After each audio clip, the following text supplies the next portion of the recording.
Mayam punang po han mo tada MS Daina taram no cheri ngasi su mayam ngidamak ano film amagi story with explanation pudun laksari film masi adventure comedy drama film ni film masi na puri wari asi naitum taraba factory worker amaga labrador retriever hui amaga mapu amaga gi marakta lainaba nungsinabagi mari edu film masi na puri film masi theatrical release oina June 2, 2022 da release tauki aduga worldwide oina cinema da haibadi cinema hall singda film asi kapkibana June 10, 2022 da ne film asi yamna nauribana maram oiraga yamna mapung phana amadi pak chongna explain tokthokpa ngamdre masigidam mayamna ngakpigani film asi matam khargi matungda after 1-2 months muki matungda gidi film asi mapung phana explain tokjerake film asi IMDb da 9.4 rating phangki Google user singna 98% like to film ni film asi namma matamda sangkhiba budget asi source ani dagi phangbagi matung inna 15 crore sangkhi haiduna hairi aduga film asina only 3 days da box office ta tankhiba paisa asi 27 crore ni film asi gi director Kiranraj K film asi gi writer na Raj B Shetty amadi Abhijit Mahesni film asida maruiba saktam langliba singi sak taksarake Charlie gi saktam da Charlie hariba hui aduna oiri Dharma gi saktam da Rakshit Shetty DEVIKA gi saktam da Sangeetha Sringeri Dr. Ashwin Kumar gi saktam da Raj B Shetty mayam film asigi wari da mukmai onsen minasi tawbutabu film asi release tawbuta ngari bana chawrakna wari oina lijarake mayam punamuk tabirasi 777 Charlie hariba film asi huibu nungsijaba huibu ngaujaba miyoi singini film asida thamoi yamna kanma nupa amabu hui amana yamna minungsi chawba miyoi ama oilakgi wari ni film asigi wari asi tabiraga mayam su yamna emotional oigani khanjei film asigi ahobada nupa amana hui mayam ama phajillaga sarang amagi manungda thamba du ulli asumna hairiba hui sing adugi maraktagi hui amana glass thugaiduna senthori hui adu matam khara lambi lam hangda koichat chatlaba matung nongma dharma ko nupa amagi leikaida hui adu laklami dharma haiba nupa asi mathanta leiba mayamna su yamna kinaba misakni mahak factory amada thabak tawi mahak ayuk nganna chatlaga numidang halai mahak idli sarga beer thai aduga mahak surup su thaami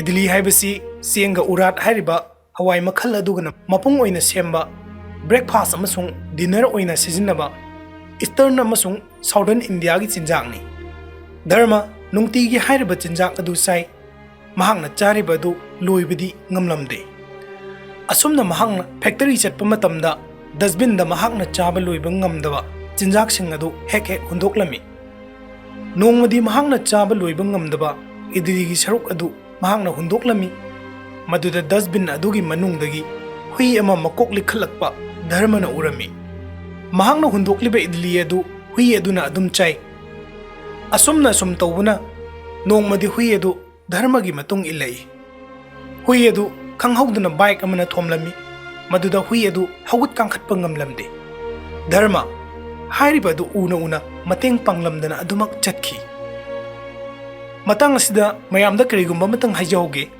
madudi hui asi matang swai phawbada Charlie kaudri mahaki maming asi kari kaubage haiba khangdri aduga Charlie haina kauba asi matang swai dagi kauba horlagani aduga dharmana mataukaramna mahaki nature haibidi naitom taba sathiba mataukaramna oirakibano haibada mahak asi angang oiringai matamda mahaki mama mapa amadi machanupi punna car accident amada laikide madudagi dharma mathanda lerakhi adudagi maha asi yamna sathiba mina hainadaba misak ama oirakhi dharma thabang mafamdagi halaklaga TV thagatuna Charlie Chaplin film yenglami mahak Charlie Chaplin gi film da yamna ngaujaba misakni aduga film aduda ekhoi miyoibaga huiga nungsinabagi matang ama yarakpa mahakna thengnarami madu urubadagi dharmana ngasai lambi da soktuna taraga lehauba hui adu ningsinglei mahakna mafam aduda chattuna hui adubu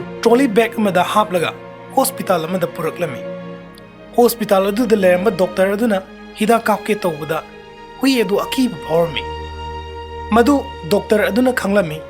Doctor aduna hui loini haina loiraga hui bo suk thina sokla phawba sumaina thamba hongnabra haiduna seri.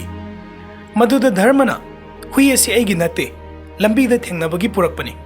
Magi anabasi layeng biraga mahakbu thadok pikhige haiduna purakpani haiduna khumlei. Maduda doctor aduna hui ase phibham yamna lui. Aduna numit marini mangani di nahaki yumda thammu nahaki nanakta senabiu. Kanagumba hui yoksage haiba laklabadi ai nangonda contact tawrake haiduna hai. Doctor aduna hairiba wahi adu dharma su yarami.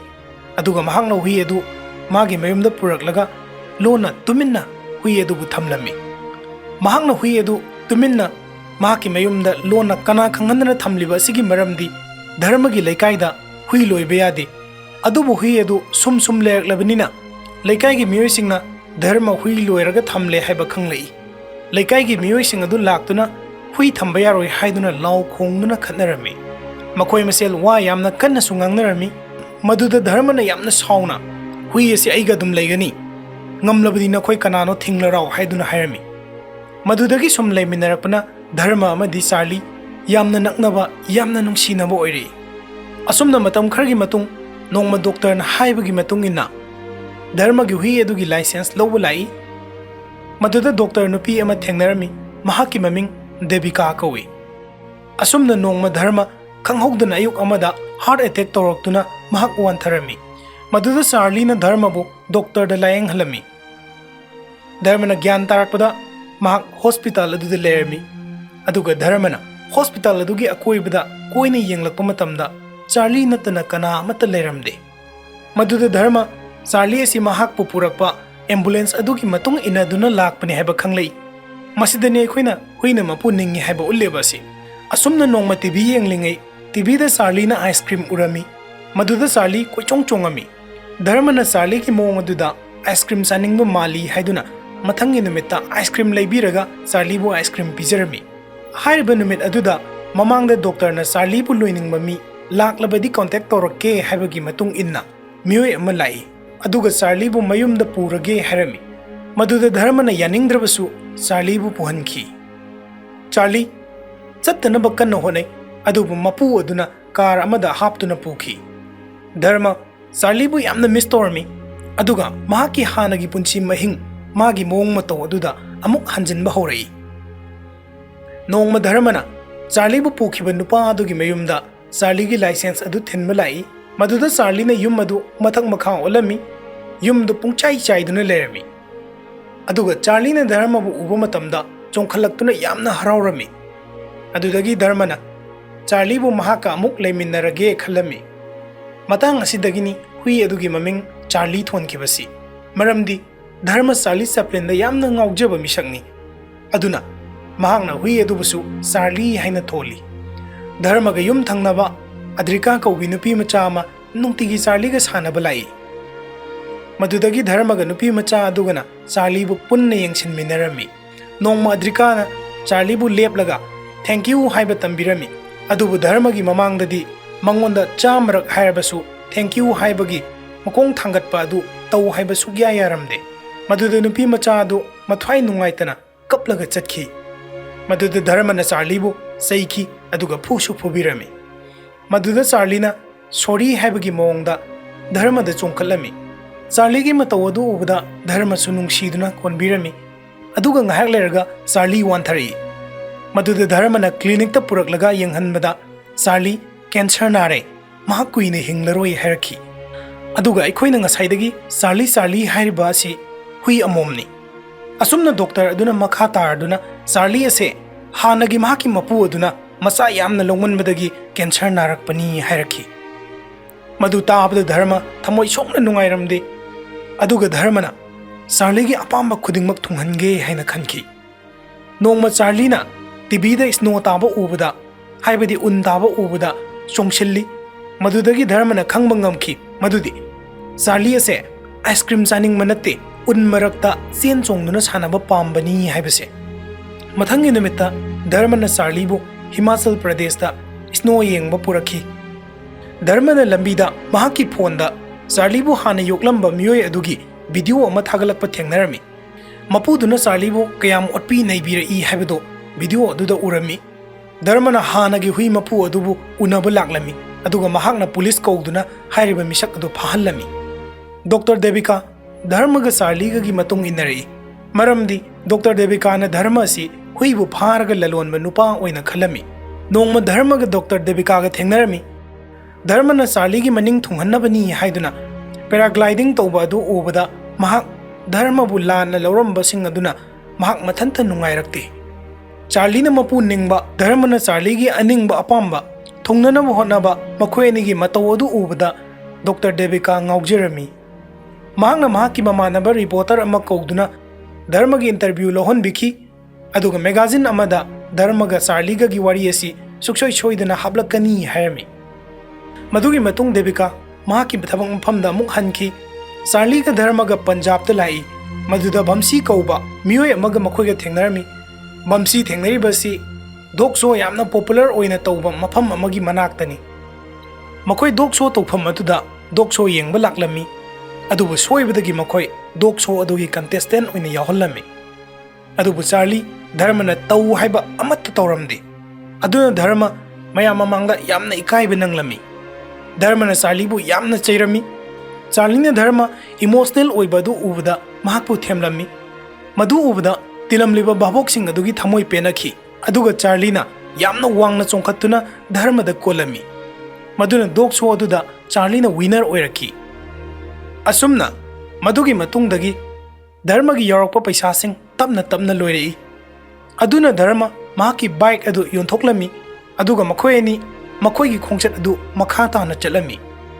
Mamai tangda makhoi ani paisa yaudraduna chara kaya henki. Aduga leifam leitabana lambi da yarek pasu yauki. Hairiba matam aduda Charlie su masangam lakhide. Mafam adu aida leiramba local miyoi khargi matengdagi Charlie monastery amada purakhi. Aduga mafam aduda khangki madudi Charlie macha mayam ama naupure macha unarani haibasi. Adubu magi macha sing amata hingkhide. Madugi matung Charlie masa khara kankhalaki. Dharmana Charlie bu puduna makha tana chatkhi. Makhoina bus ta chatlingai matamda lapna singda undaba amadi unna kupsanba sing adu urami. Charlie yamna haraujarmi. Adubu lambi da landslide tawdagi army singna bus adu chathankhide. Dharmana army sing aduda chathananaba haiduna yamna kanna haijarami. Maramdi Charlie se namit mari mangani gi matungdadi soidana sirgani haibasi Dharmana khanglami. Ngak army sing aduga yamna kanna ngangnarba matung army officer ama laktuna Dharma madi Charlie bu makhoi gi camp ta purami aduga hairami. Himachal dadi sangshinba yakhiroi. Adubu Kashmir dana khoini undabadu yengnanaba nongnini gi manungda soidana thenbigani hairami.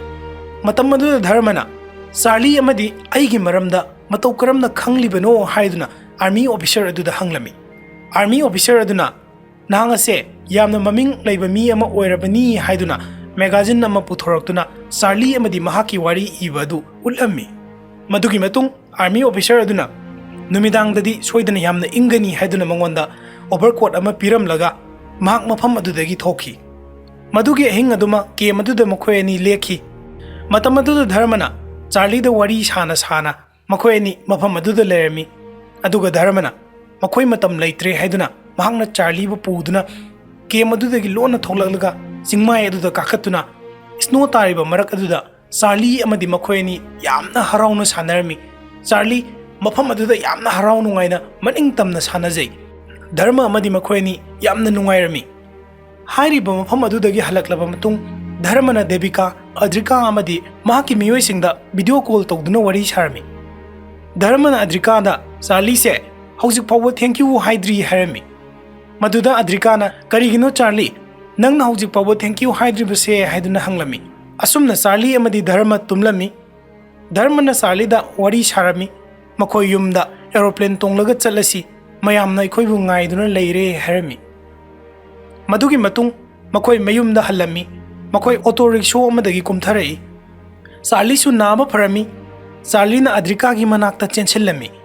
Adrika na Charlie bu ngaihak nanbirba matung ꯑꯗ꯭ꯔꯤꯀꯥꯅ ꯙꯔꯃꯗ ꯆꯦꯟꯁꯤꯟꯗꯨꯅ ꯀꯣꯜꯂꯝꯃꯤ ꯃꯗꯨꯗ ꯙꯔꯃ makeup ꯈꯪꯊꯣꯛ ꯊꯣꯛꯂꯛꯏ ꯍꯥꯏꯕꯗꯤ ꯊꯣꯛꯂꯤꯕ ꯊꯧꯗꯣꯛꯁꯤꯡ ꯑꯗꯣ ꯙꯔꯃꯒꯤ ꯃꯪꯅꯤ ꯍꯥꯏꯕꯅꯤ ꯙꯔꯃꯅ ꯍꯧꯒꯠꯂꯒ ꯌꯦꯡꯂꯨꯕꯗ ꯆꯥꯔꯂꯤ ꯂꯩꯔꯝꯗ꯭ꯔꯦ ꯃꯗꯨꯗꯒꯤ ꯙꯔꯃꯅ ꯑꯀꯣꯏꯕꯗ ꯂꯩꯔꯤꯕ ꯑꯥꯔꯃꯤꯁꯤꯡ ꯑꯗꯨꯗ ꯆꯪꯗꯨꯅ ꯆꯥꯔꯂꯤꯕꯨ ꯎꯕ꯭ꯔꯥ ꯍꯥꯏꯗꯨꯅ ꯍꯪꯂꯝꯃꯤ ꯑꯗꯨꯕꯨ ꯀꯅꯥꯅꯁꯨ ꯎꯏ ꯍꯥꯏꯔꯛꯈꯤꯗꯦ ꯃꯍꯥꯛꯅ ꯆꯥꯔꯂꯤꯕꯨ ꯊꯤꯅ ꯃꯍꯥꯛ ꯎꯟ ꯀꯟꯅ ꯇꯥꯔꯤꯕ ꯆꯤꯡ ꯑꯗꯨꯗ ꯀꯥꯈꯠꯂꯛꯏ ꯎꯟꯅꯁꯨ ꯃꯐꯝ ꯈꯨꯗꯤꯡꯃꯛ ꯀꯨꯞꯁꯤꯜꯂꯤ ꯃꯍꯥꯛ ꯆꯥꯔꯂꯤꯕꯨ ꯊꯤꯕꯗ ꯑꯉꯥꯎꯕꯒꯨꯝꯅ ꯀꯣꯏꯆꯦꯟ ꯆꯦꯜꯂꯝꯃꯤ ꯎꯟ ꯇꯥꯕꯅ ꯃꯔꯝ ꯑꯣꯏꯔꯒ ꯃꯍꯥꯛꯅ ꯆꯦꯟꯕ ꯃꯇꯝꯗ ꯎ ꯄꯥꯝꯕꯤ ꯑꯃꯗ ꯃꯍꯥꯛ ꯊꯦꯡꯖꯤꯟꯗꯨꯅ ꯃꯍꯥꯛ ꯁꯣꯛꯂꯝꯃꯤ ꯃꯃꯩꯊꯪꯗ ꯆꯤꯡ ꯑꯗꯨ ꯋꯥꯡꯅ ꯀꯥꯈꯠꯂꯕ ꯃꯇꯨꯡ ꯆꯤꯡ ꯑꯗꯨꯒꯤ ꯃꯊꯛꯇ ꯎꯟꯅ ꯀꯨꯞꯁꯤꯜꯂꯕ ꯂꯥꯏꯁꯪ ꯑꯃꯒꯤ ꯊꯣꯡꯖꯤꯜ ꯃꯄꯥꯟꯗ ꯆꯥꯔꯂꯤꯅ ꯐꯝꯗꯨꯅ ꯂꯩꯕ ꯑꯗꯨ ꯃꯍꯥꯛꯅ ꯎꯔꯝꯃꯤ ꯃꯗꯨ ꯎꯕꯗ ꯙꯔꯃꯅ ꯆꯦꯟꯁꯤꯟꯗꯨꯅ ꯆꯥꯔꯂꯤꯕꯨ ꯀꯣꯜꯂꯒ ꯀꯞꯈꯤ ꯆꯥꯔꯂꯤꯅꯁꯨ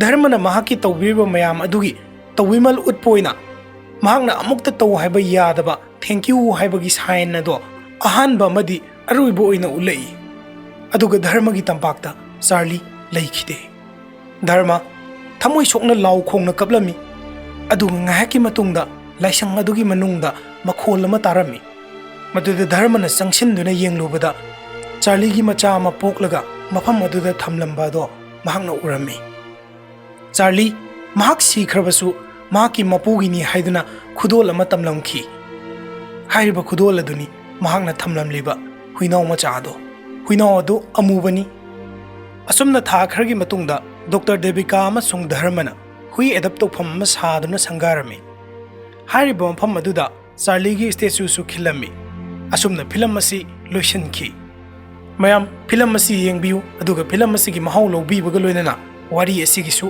ꯀꯃꯦꯟ ꯄꯤꯕꯤꯔꯝꯃꯨ ꯃꯌꯥꯝ ꯄꯨꯝꯅꯃꯛꯄꯨ ꯑꯃꯨꯛ ꯍꯟꯅ MS ꯗꯥꯏꯔꯤꯅ ꯊꯥꯒꯠꯄ ꯐꯣꯡꯗꯣꯛꯆꯔꯤ ꯌꯥꯏꯐꯔꯦ